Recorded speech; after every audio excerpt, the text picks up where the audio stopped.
Welcome to Girl Read Your Bible, Sunday school for adults who missed it.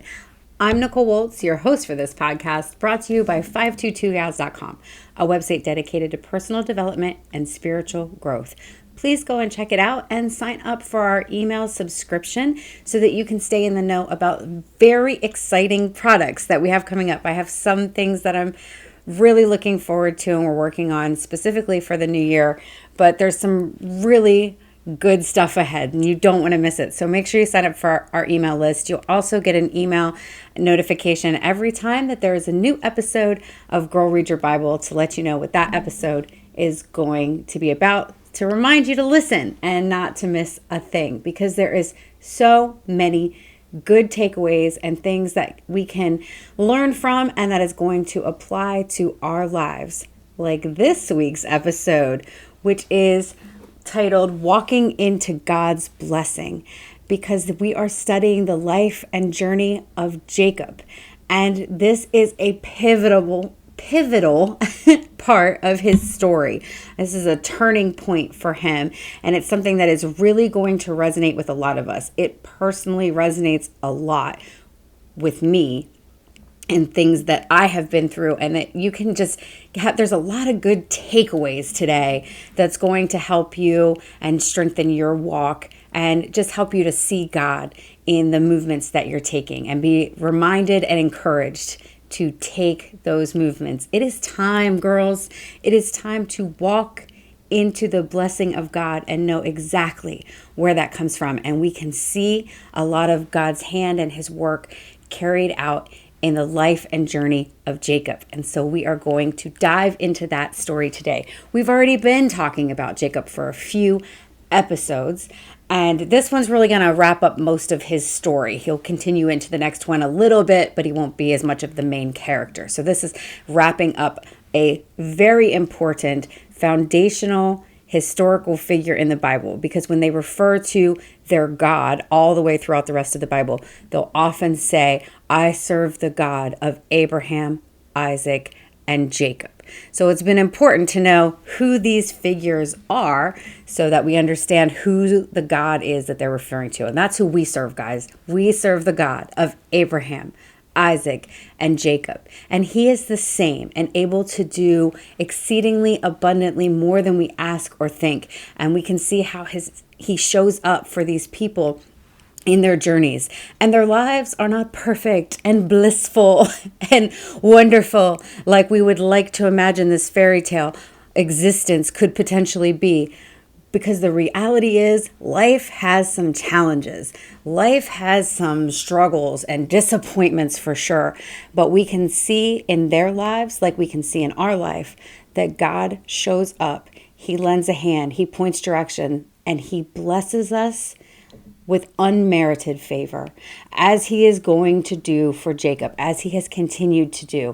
Because remember, guys, we've been talking and learning about Jacob, and he has had a lot of flaws, character flaws, not just mistakes. We all make mistakes.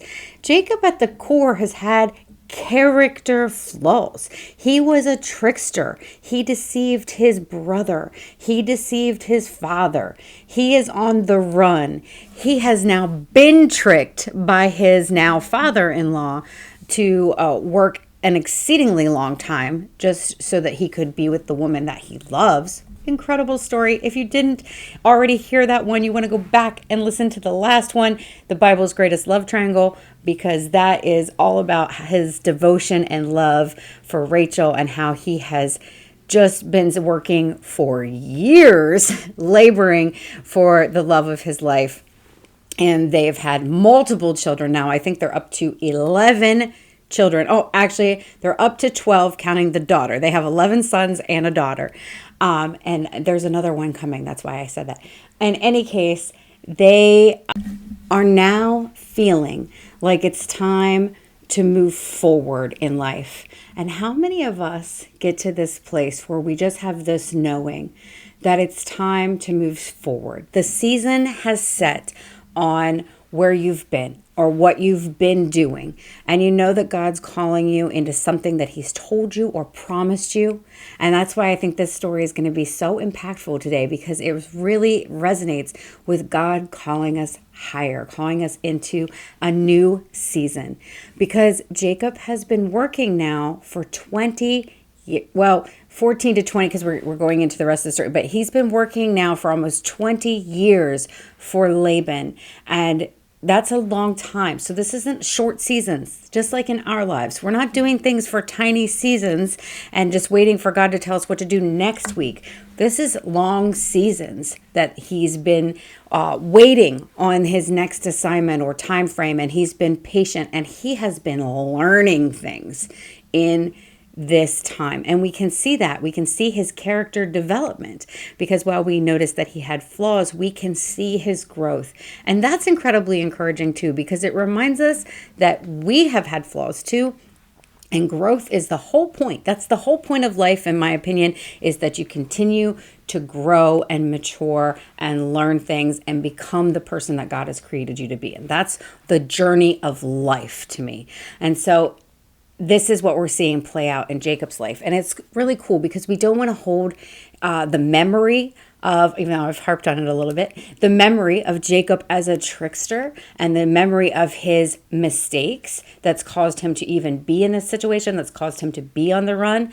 These things are all still going to work together for his ultimate good, because it's all going to play out. I mean, if he wasn't on the run, maybe he wouldn't have met Rachel, just different things like that. So, but this time has given him time for character development, time for personal development and spiritual growth.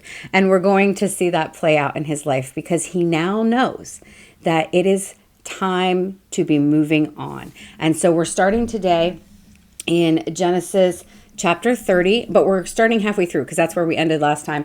So we're starting in verse 25, and we pick up where we left off, where Rachel and Leah and their servant girls have all been giving birth and naming the kids, and we went through all that last time.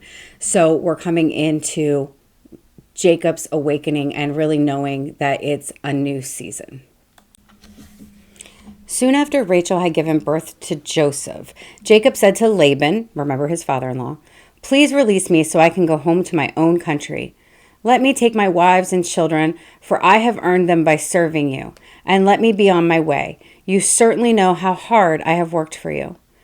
"Please listen to me," Laban replied. "I have become wealthy, for the Lord has blessed me because of you.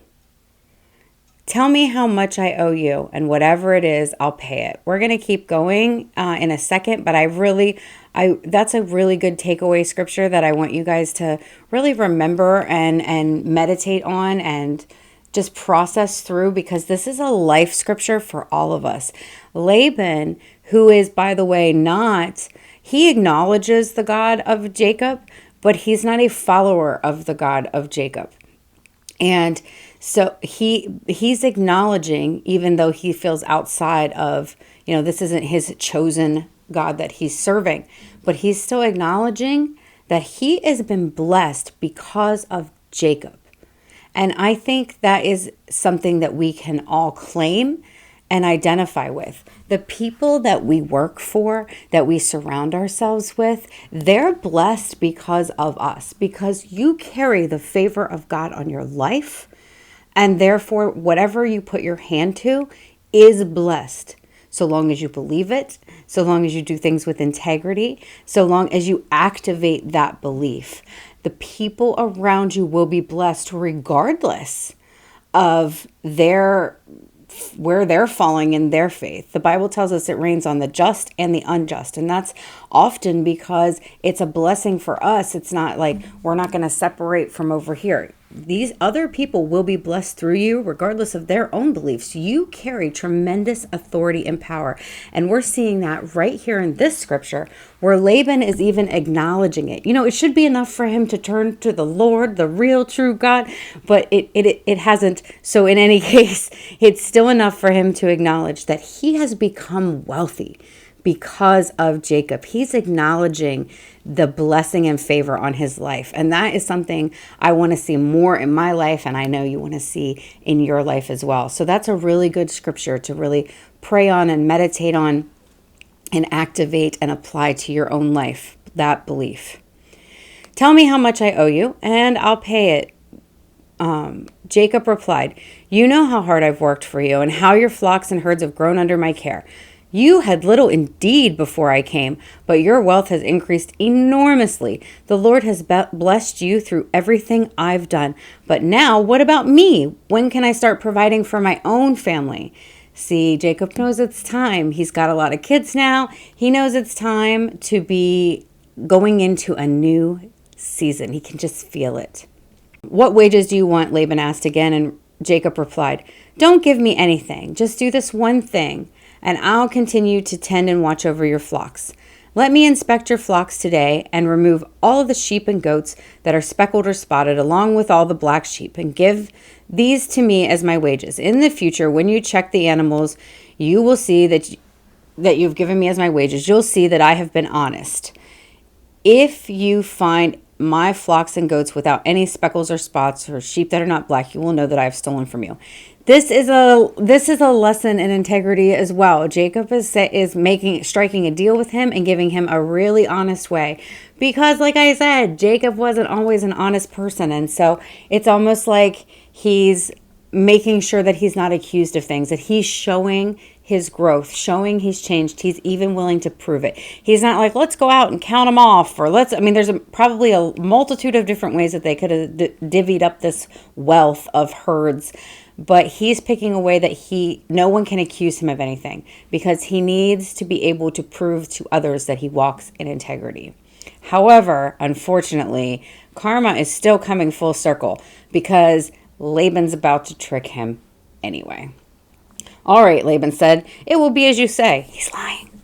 But that very day, Laban went out and removed the male goats that were streaked and spotted, and all the female goats that were speckled or spotted or had white patches, and all of the black sheep, and he placed them in the care of his own sons, who took them on a 3-day journey from where Jacob was. Meanwhile, Jacob stayed and cared for the rest of Laban's flock. Even though he'd been tricked, he still walked in integrity, something we've got to get down as followers of the Lord. We have got to get down the fact that even when other people do wrong, we still walk in integrity and do the right thing, because God sees, and he's about to show up for Jacob.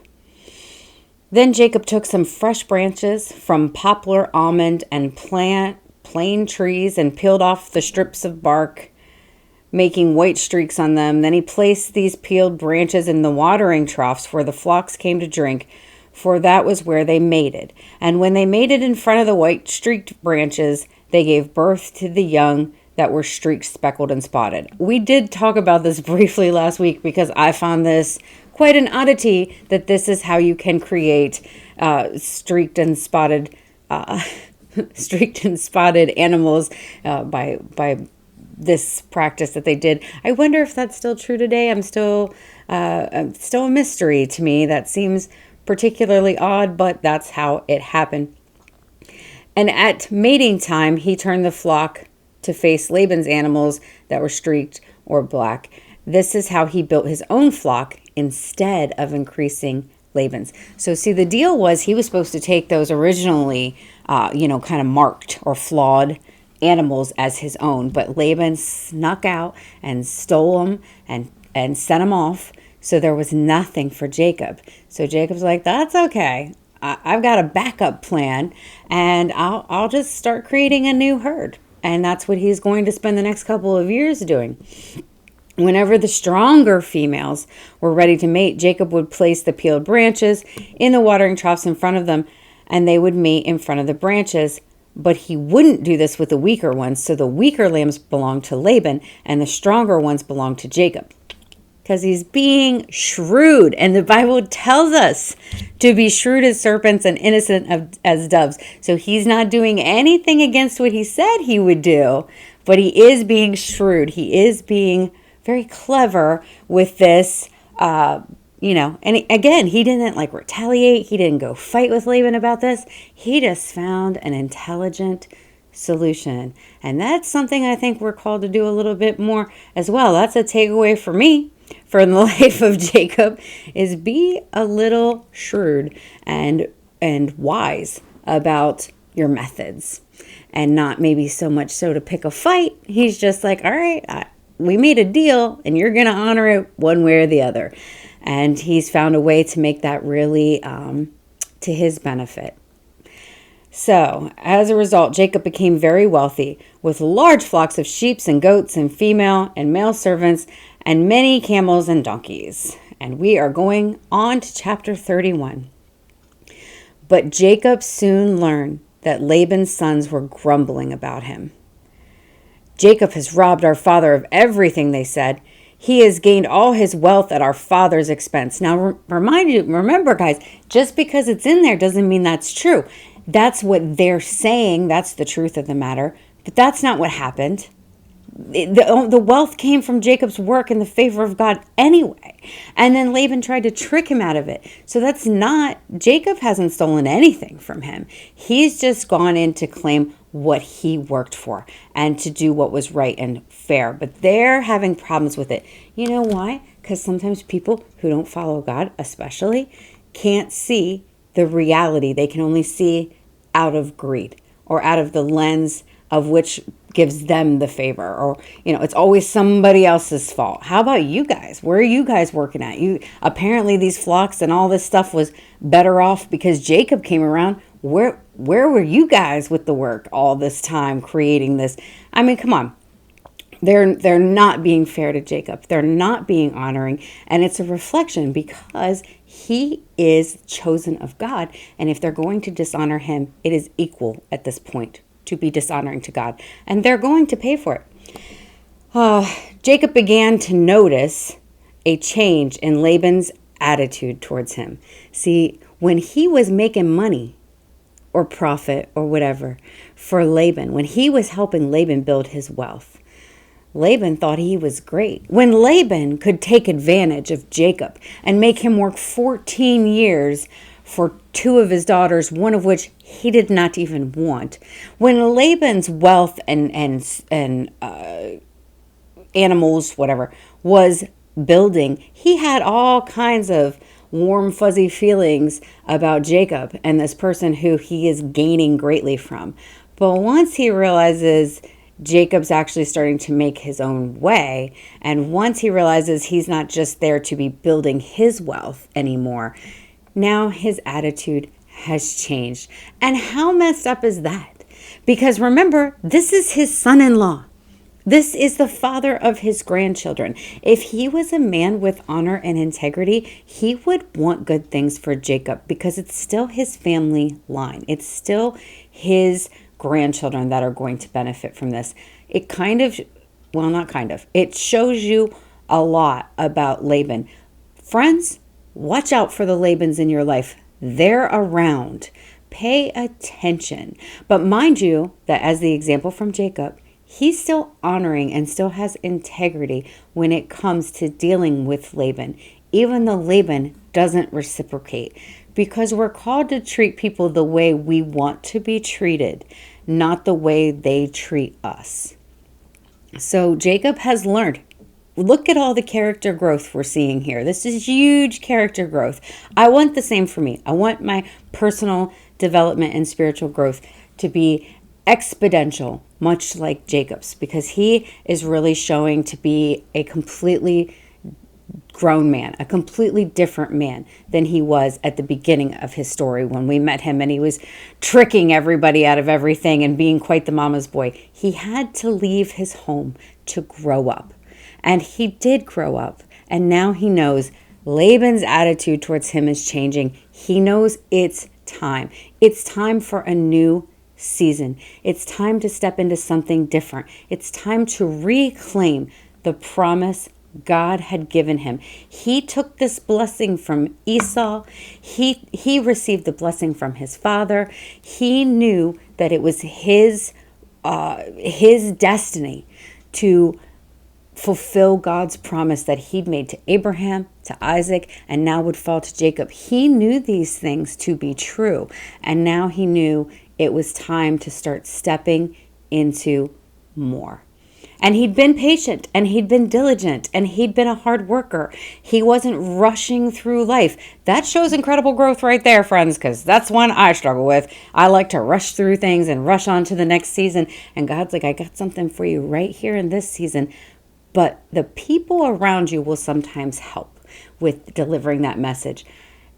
Jacob's getting restless. He's got this family to take care of. He's like, it's time for me to go. And things aren't going well with that conversation. We just read it. And now, now he knows that even despite his integrity of the situation and lack of confrontation over the deceit that Laban played out, Laban's attitude towards him has changed, and he can feel the animosity maybe and knows it's time to move. So then the Lord said to Jacob, return to the land of your father and grandfather and to your relatives there, and I will be with you. So see, he got a nudge. He was feeling very uncomfortable, and then God spoke. And I think we can resonate with that. Can you resonate with that, friend? Is that hitting you where you are right now? Because Jacob is trusting God's provision and not Laban's manipulation. He's not acting out of fear. He's acting out of promise and out of faithfulness. So Jacob called Rachel and Leah, and this is a good example of being a pretty good husband, actually. I'm surprised by this. I'm not going to lie, because I've read a lot of the Bible, and there's not always good examples of husbanding. But Jacob's going to do something really good here. He calls out his wives, and he said to them, I have noticed your father's attitude toward me has changed, but the God of my father has been with me. You know how hard I have worked for your father, but he has cheated me, changing my wages 10 times. But God has not allowed him to do me any harm. For if he said, the speckled animals will be your wages, the whole flock began to produce speckled young. And when he changed it and said, the striped animals will be your wages, then the whole flock produced striped young. In this way, God has taken your father's animals and given them to me. So see, there's part of the story that we were missing. We got it here. We got it a little bit later. Laban's been doing this for a while. He's been changing up the rules for a while. Things have been progressively getting ugly. And, this is happening over a long period of time because it's always happening over mating season where these rules here are changing. So there's a period of time for that to happen. I don't know how long it is between sheep's and goats mating seasons, but I'm just saying we know some time is passing. One time, we're on verse 10. One time during the mating season, I had a dream. And this is important because his son is going to carry on this characteristic here. This dreamer characteristic is an important thing in the line and lineage of the people of God, ourselves included. In any case, let me start that over. Verse 11. Then in my dream, the angel... Oh, I'm sorry. I'm so sorry, friends. I'm going to back up because I realized I had skipped right over that. Verse 10. One time during the mating season, I had a dream and I saw male goats mating with females who were streaked, speckled, and spotted. Then in my dream, the angel of God said to me, Jacob. And I replied, yes, here I am. That's the best answer we can give when we hear the call of Lord. Friends, if we're going to see it repeatedly as we go through the Bible, the reply should always be, yes, here I am. God's looking for that. That's so good. We're going to keep going. The angel said, look up, and you will see that only the streaked, speckled, and spotted males are mating with the females of your flock. For I have seen how Laban has treated you. I told you, friends, God is watching. I am the God who appeared to you at Bethel, the place where you anointed the pillar of stone and made your vow to me. Now get ready to leave this country and return to the land of your birth. He's telling his wives about this. And Rachel and Leah responded, that's fine with us. We won't inherit any of our father's wealth anyway. He has reduced our rights to those of foreign women. And after he sold us, he wasted the money you paid him for us. All the wealth God has given you from our father legally belongs to us and our children. So go ahead and do whatever God has told you. We're seeing a bigger picture here, friends. So we just want to talk about that real briefly, is that clearly Laban hasn't been an ideal father to his daughters, because while the sons typically got the inheritance, there was different ways to divvy different things up, different parts, different regions, different cultures. And Laban is part of a different culture. So what we can demise from this is that they're obviously pretty upset. He's reduced our inheritance to those of foreign women. Okay, that's a slam. That's a bad thing. So obviously they're upset with their father, and he hasn't shown integrity and love for them. So it's really painting us this picture of this greedy, self-serving Laban. And even after seeing the way God honors and blesses Jacob, he doesn't wake up. He doesn't get it. He doesn't change his ways. And that is quite the revelation for the world, right? Because we can see that happen all over. Even though we can see the goodness and blessings and mercies and peacefulness and grace that God brings into people's lives, you've always got these people. This is some people who just refuse to acknowledge that, or they will acknowledge that that's happening, but they don't want to take part in it. And this is the same thing that's happening with Laban. In any case, his own daughters are like, that's fine. We're good to go. When I said about Jacob being a good husband, the fact that he went to his wives and had this conversation with them, he wasn't just like, hey guys, it's time to go. Gather everyone up. I heard from the Lord, it's time to go. Which he could have done, and we'll see other historical figures do that kind of thing. I think it's pretty, again, I'm going back to the good character of Jacob, that he went and had a conversation with his family and was like, this is what I'm hearing from God. This is what's going on. And I think it's time to move. And they're like, yeah, we're with you, And I think that's something that all marriages can learn from too, of, have the conversations, even if you feel like you're in the right to make those decisions. Having that conversation first makes everything go a little smoother, right, friends?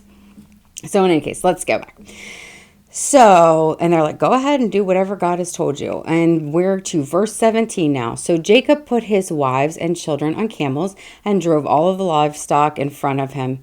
He packed all the belongings he had acquired and set out for the land of Canaan, where his father Isaac lived. At the time they left, Laban was some distance away, shearing his sheep, and Rachel stole her father's household items and took them.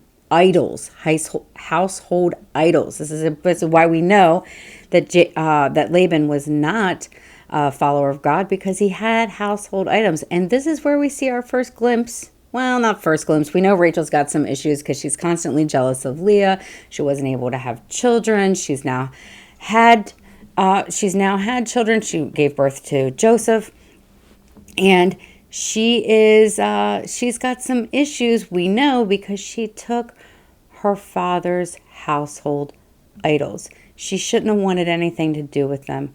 That's going to come back to haunt her later.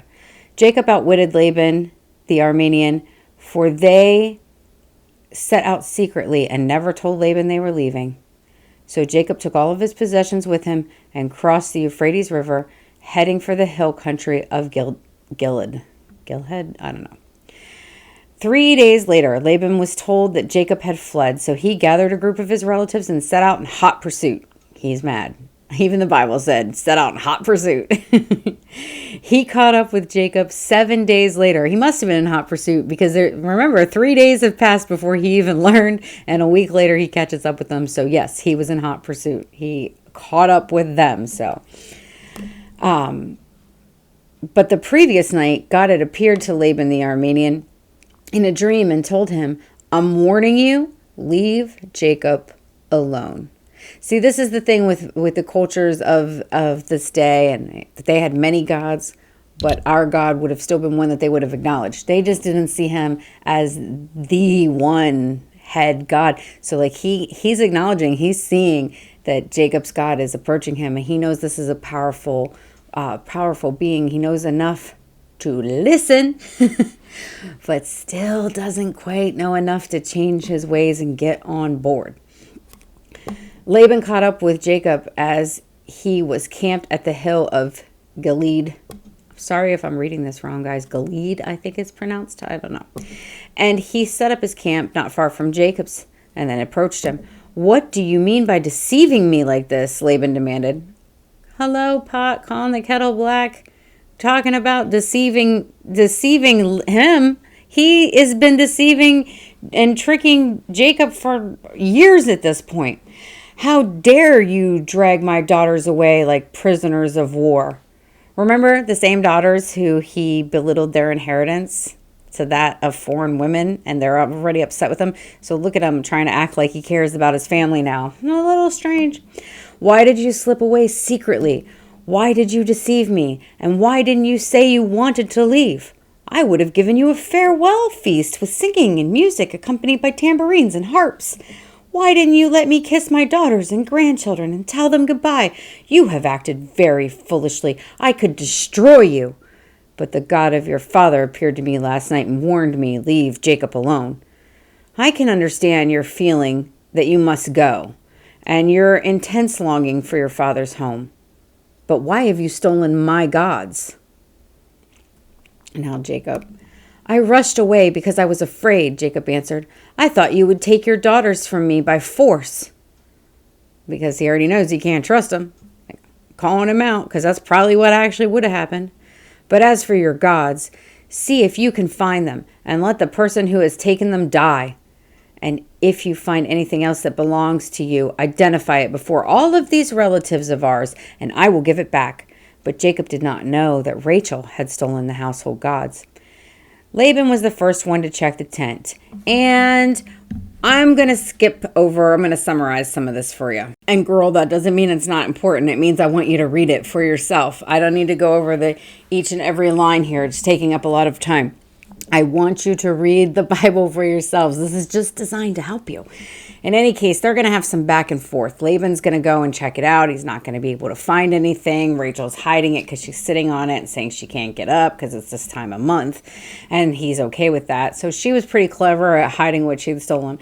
Meanwhile, Laban can't find anything else that's been taken that's his. And Jacob kind of throws a little fit and is like, "See, I told you so." And then they go back and forth until they agree to make a treaty and in front of everyone, and they build a little witness pile, and they make a covenant that they're okay, and they make a pile of stones and say that this is our covenant, that we're not gonna have it out for each other, that we're good, and it's a witness in front of everybody. And dropping down to verse 50, I do want to point out that Laban does say, "If you mistreat my daughters, or if you marry other wives, God will see it, even if no one else does. And he is witness to this covenant between us." So he does care about his family, or he's at least trying to make it sound like he does to the people around him, because he's calling him out on, you take care of my daughters and they're it. Like, you shouldn't have more wives than this, which is ironic because, like I told you, it was common to have multiple wives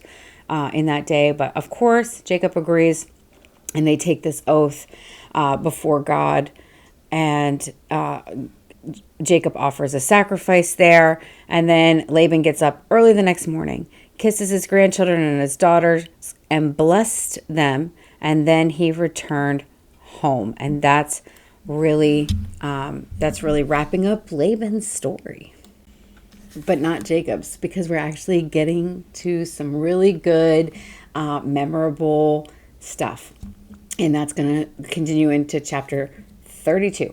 And so I just want to point out again all the character growth, personal development that we're seeing in Jacob. He handles this beautifully, and he even comes to a truce or a covenant and says, we're good.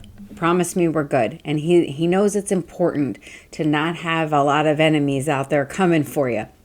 And so he makes this commitment. And that's showing something too. He doesn't just continue to run away or hide, which is what he's done when he ran away from Esau. He has learned, I don't want to be in fear of you.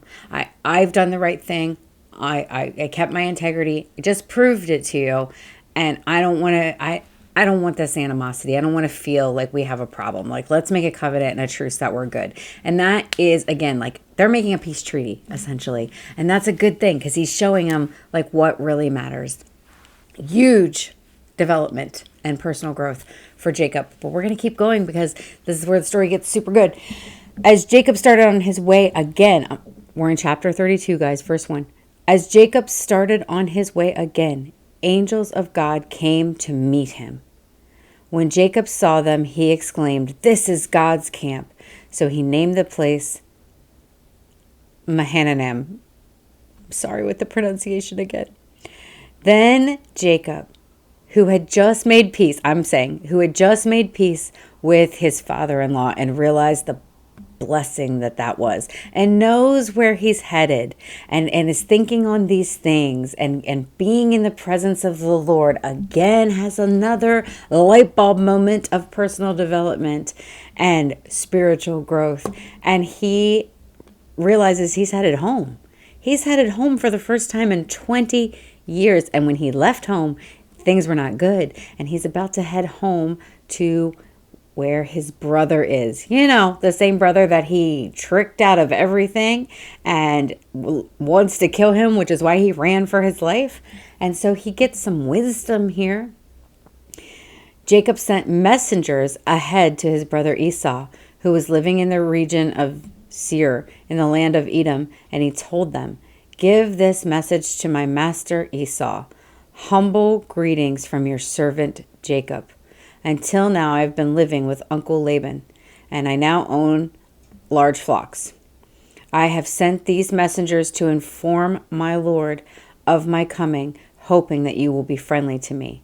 So he's making a peace declaration, and he's letting him know. He's feeling out the waters. It's very smart that he doesn't just sneak up on him.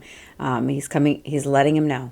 And he's sending out the message. He's kind of coming in waving the white flag, I guess would be the right way to put it. After delivering the message, the messengers returned to Jacob and reported, "We met your brother Esau, and he is already on his way to meet you with an army of 400 men. Jacob was terrified at that news. Yeah, I bet.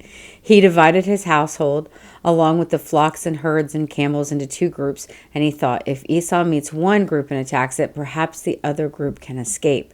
I mean, that was pretty smart planning because he knows what's happened here. And you would be terrified if you were Jacob too. Here comes your brother with an army of 400 men, and you wronged him, and you know it. Then Jacob prayed. What? You mean Jacob was in a bad, devastating situation, and again, with his spiritual growth, is showing us the right course of action, because right here in verse 9, it tells us, then Jacob prayed. Yes, friends, that is something that we learn from the life of Jacob. When you're in that moment and you don't know what to do and you're freaking out a little bit, the right answer is always to pray about it. And that is going to be the solution for Jacob. So let's keep reading. O God of my grandfather Abraham and God of my father Isaac, O Lord, you told me, return to your own land and to your relatives, and you promised me, I will treat you kindly. I am not worthy of all the unfailing love and faithfulness you have shown me, your servant. When I left home and crossed the Jordan River, I owned nothing except a walking stick, and now my household fills 2 large camps. O Lord, please rescue me from the hand of my brother Esau.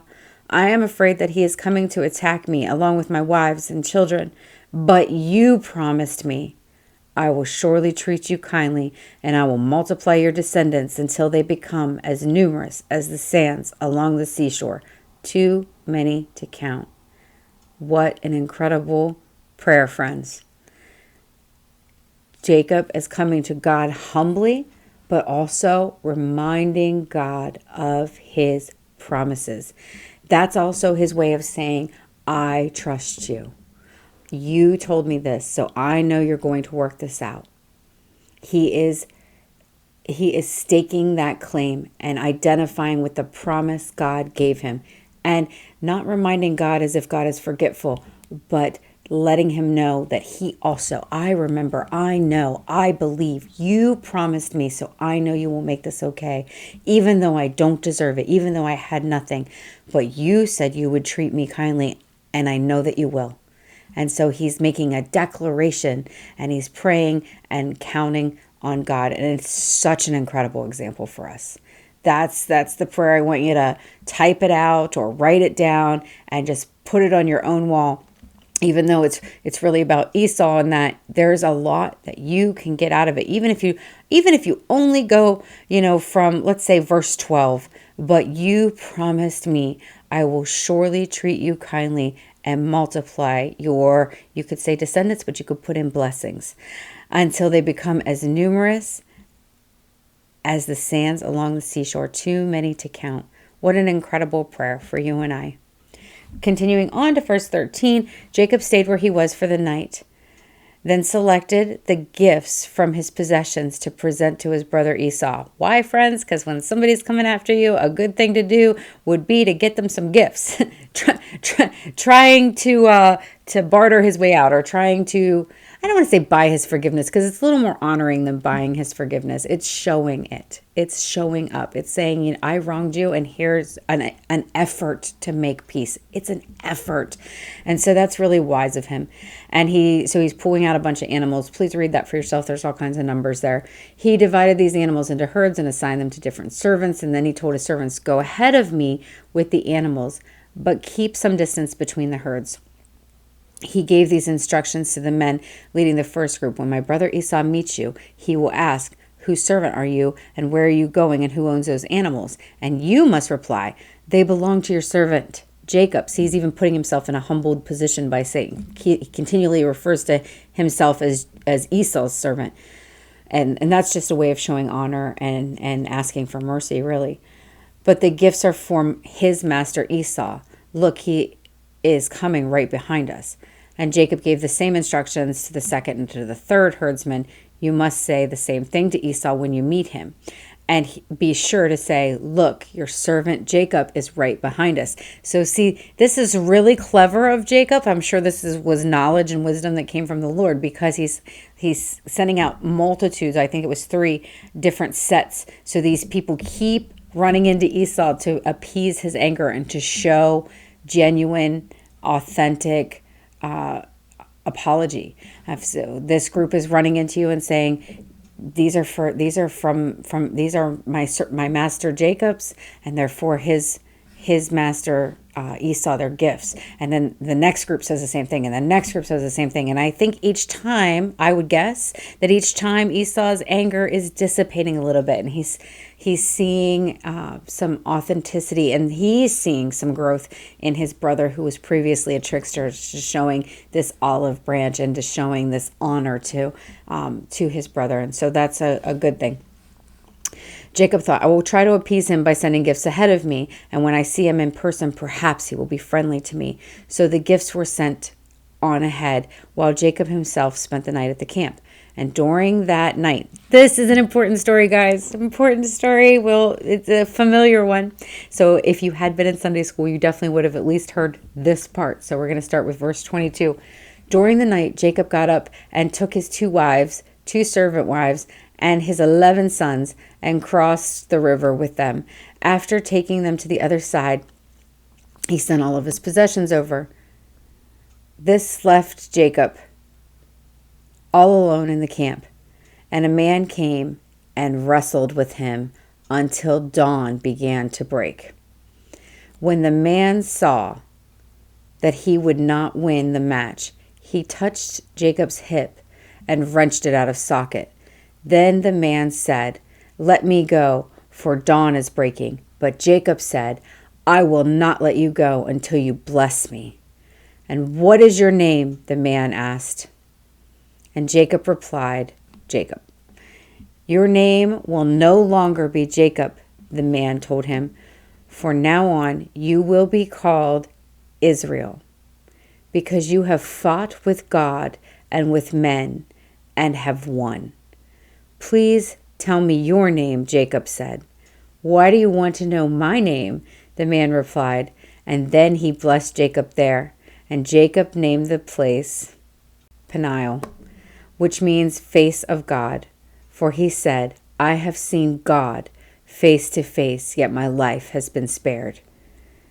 The sun was rising, and Jacob left Peniel, and he was limping because of the injury to his hip.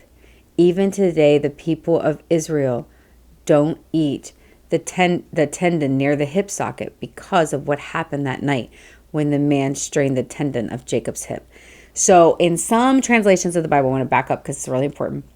In some translations of the Bible, it doesn't say a man. He wrestled an angel. And then some say the angel of the Lord. And then some say he wrestled with the Lord. So it's a little confusing from version to version.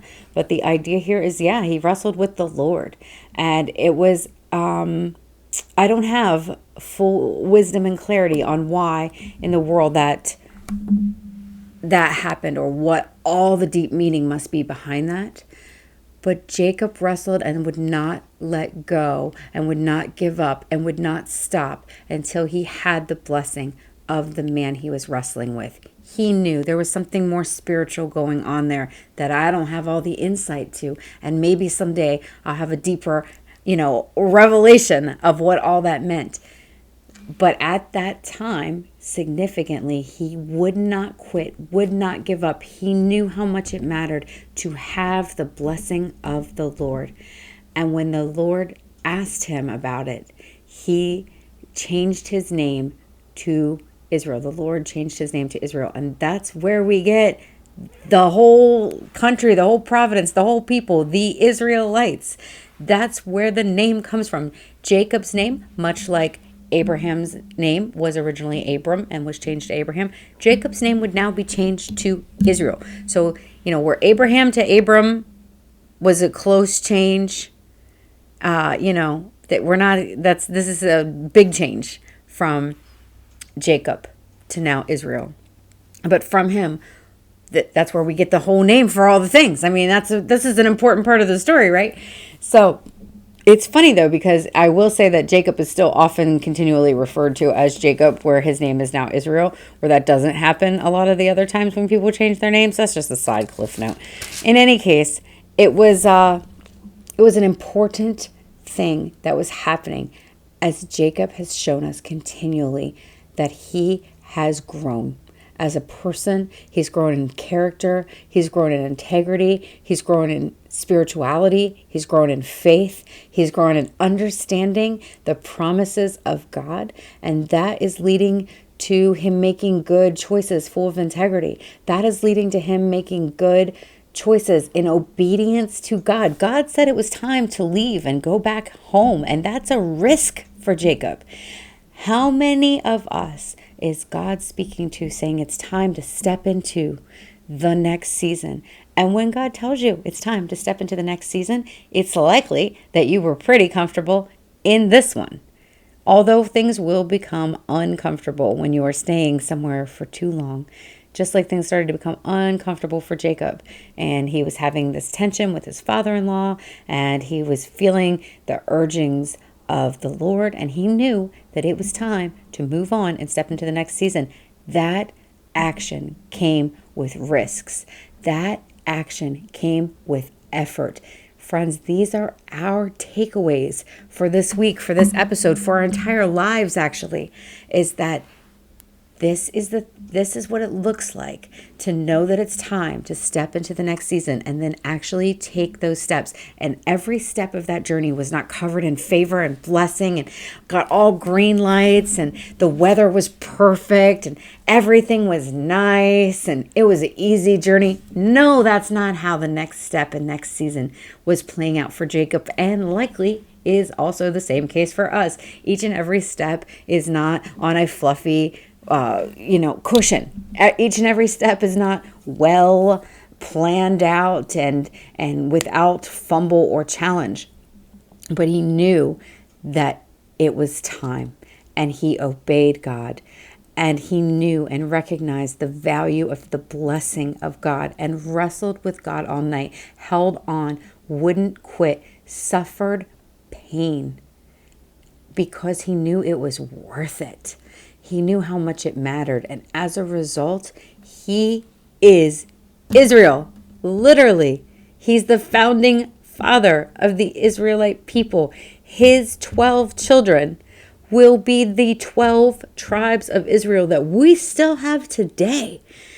That's so monumentally historic. And that just rests on him and his obedience and his understanding of walking into the next season. I hope you're taking away something really valuable from this. So let's just recap for a couple minutes because I think there's some really important stuff for us. I hope you have stayed all the way to this point because this is where it gets good for us. Jacob desires a life beyond survival. From the beginning of our story, he's serving Laban for 20 years and then another 6, or for 14 years and another 6 years about working and building this herd and having this situation happen. 20 years he's serving. And he says, when am I going to stop just surviving and just working? I need more than a life of survival. I need a life of purpose. And I know that there are some of you listening right now, that's how you're feeling. You've been working day to day, and you've been surviving, and you've been getting through this life. But God did not give you this life to get through it. He gave it to you for abundance and goodness and joy and more. And sometimes more doesn't just look like some, fancy, beautiful house on the beach and life's so nice and easy. That's not what I'm saying, okay? When we're talking about the blessings in favor of God, it doesn't look like the blessings in favor of the world necessarily. It doesn't mean it comes with, it can come with wealth. It can come with all kinds of wonderful things that anyone would value. That's not what I'm saying either. Please don't misunderstand me. I'm just saying that sometimes it looks a little different. Sometimes purpose doesn't mean ease and comfort. It certainly didn't for Jacob, but it meant something more, something bigger, something historic, something of great value. His life was comfortable enough. He was a pretty good shepherd. He had some kids. He had some wives. His life was fine, if you want fine.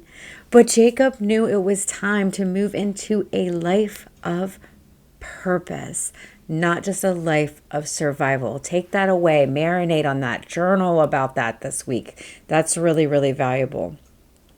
Where there's got to be a moment when we say, is this the end?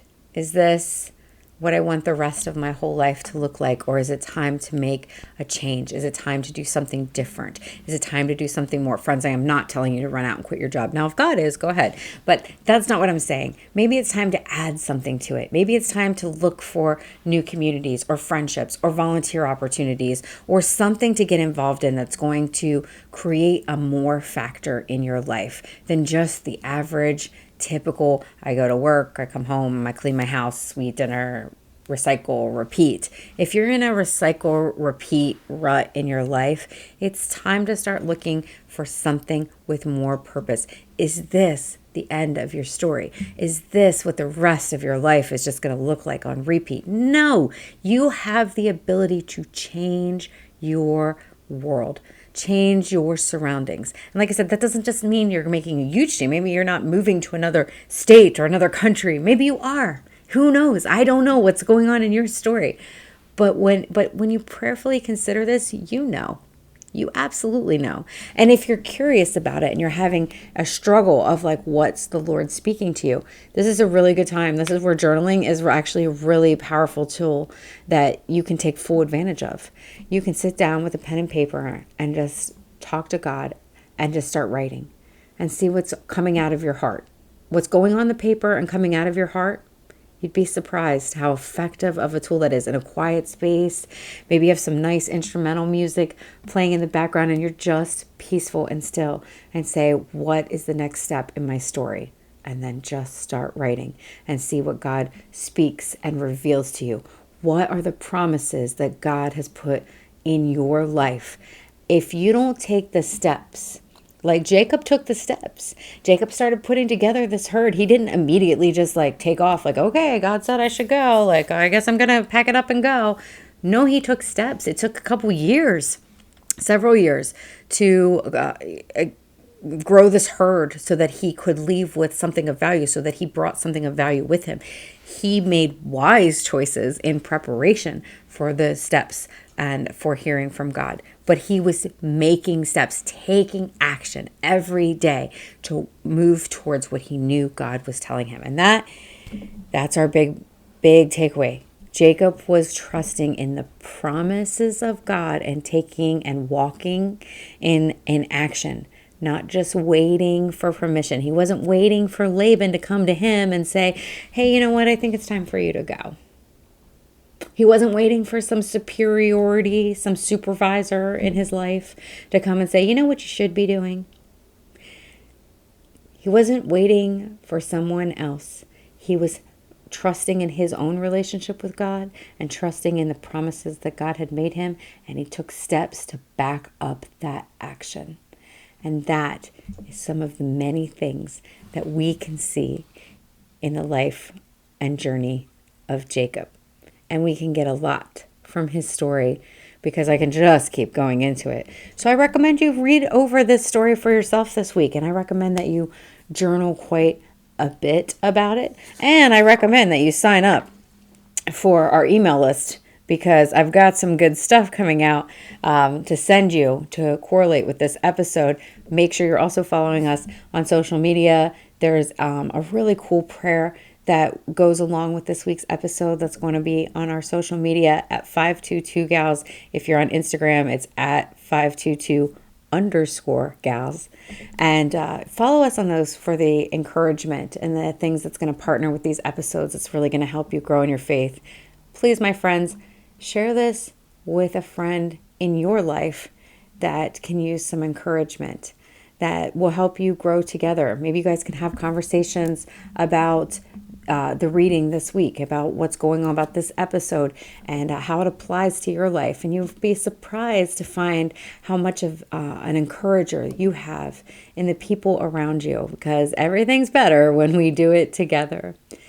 So I hope that you got a lot out of this week's episode. I know I did. And I am going to be journaling and meditating on this portion of scripture and this reading for the rest of the week, because it's some really powerful stuff. And until next time, girl, read your Bible.